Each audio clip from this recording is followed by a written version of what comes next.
Bref, lorsqu'une collègue m'a proposé... Mika, ça te dit de repartir avec nous en Italie? J'ai tout de suite accepté, et j'ai pensé au Colisée, à la fontaine de Trévi, au Vésuve, à Pompéi, aux glaces, aux pastas, aux pizzas. Et quand un autre collègue m'a dit... Et au fait les collègues, 2 nuits il va falloir passer dans le bus. 2 nuits pour tenir le planning. Je ne me suis pas démonté, et je me suis dit qu'avec un petit plaid, un oreiller, un repose-cou, un masque de sommeil, une petite console, tout allait se passer en un clin d'œil et que j'allais arriver frais comme un gardon à Rome. Mais j'étais pas prêt à ce qui allait se passer. Plonger en immersion 15 heures avec des élèves dans un lieu confiné m'a permis de découvrir leurs étranges coutumes. Une nourriture variée et équilibrée, le tout à des heures convenables, des distractions d'une grande diversité et respectant les temps d'écran. Il y avait quand même quelques petites exceptions. Vous avez pas l'impression de bloquer un peu le passage là?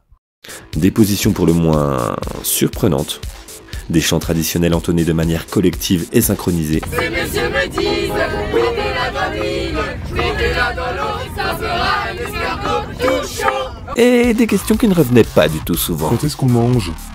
Qui c'est qui pourrait me faire un partage de co? Quand est-ce qu'on s'arrête? Quand c'est qu'il va y avoir le quartier libre? Et en tant qu'enseignant, on avait également notre propre rôle à jouer.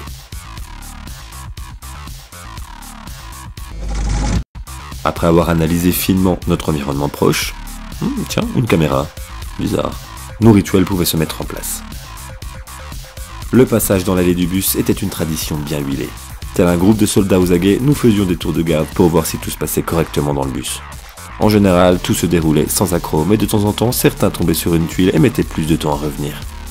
Nous avions aussi la coutume de communiquer via un micro pour que tout le bus puisse nous entendre et boire nos paroles. La chanson prenait une part importante dans notre dialecte et il n'était pas rare que l'un d'entre nous pousse la petite chansonnette au détour d'un tunnel. La vita senza amore non mi farà mai bene perché. Il est également à noter que les offrandes prenaient une place importante dans nos rituels.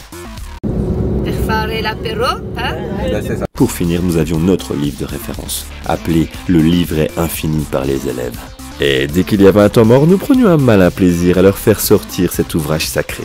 Un livret qui nous suivra tout au long de notre voyage et qui sera rempli par ceux-ci. Du moins jusqu'à ce que les lumières soient allumées.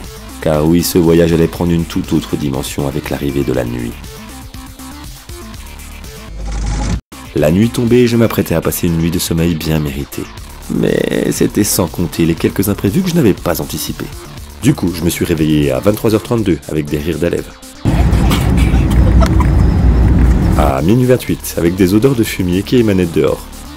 À 1h35 avec un petit massage qui m'a été donné par la route en mauvais état.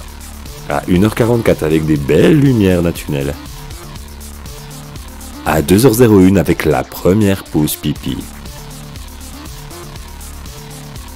À 2h24 avec la superbe découverte qu'on pouvait fermer les stores pour empêcher la lumière de passer. C'est toujours ça de gagner. À 2h35 avec ma deuxième découverte. À 2h55 avec encore la lumière d'un tunnel. À 4h01 avec des pieds sauvages qui sont apparus au-dessus de ma tête. À 4h06 avec le deuxième arrêt pipi. Cette fois-ci, je crois qu'il est temps de sortir. À 5h06 avec de légers ronflements. Et enfin, à 6h15, avec une voix douce au micro qui m'annonçait le réveil, mais aussi l'arrivée imminente à Rome. C'est même si c'est pas la loupe, vous regarderez là, la station essence, c'est quand même un loup qui crache du feu. Malgré cette courte nuit, j'étais fin prêt et enthousiaste pour une journée de visite dans la magnifique ville de Rome. Avec la bouche de la vérité, le Circus Maximus, le Colisée, l'Arc de Constantin, le Forum, la place du Capitole, le Vittoriano ou encore l'Arapakis. Et s'il fallait le refaire, eh ben je le referais.